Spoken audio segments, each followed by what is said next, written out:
Alam niyo ba na ang araw ng kasarinlan o araw ng kalayaan ay isang mahalagang bahagi ng ating kasaysayan? Ang kalayaan mula sa pananakop ng Kastila ay natamo ng bansa noong June 12, 1898.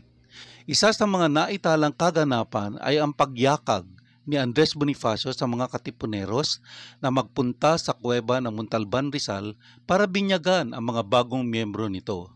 Inumpisahan ni Bonifacio ang revolusyon sa pamamagitan ng sigaw sa Pugad-Lawin o ang sigaw ng Balintawak at nagpapahayag sa simula ng himagsikan laban sa Kastila at para makamit ng lubos ang kalayaan. Ang pagpupunit ng sedula o sedulas personales ay isang simbolo ng protesta sa pananakop ng mga Kastila.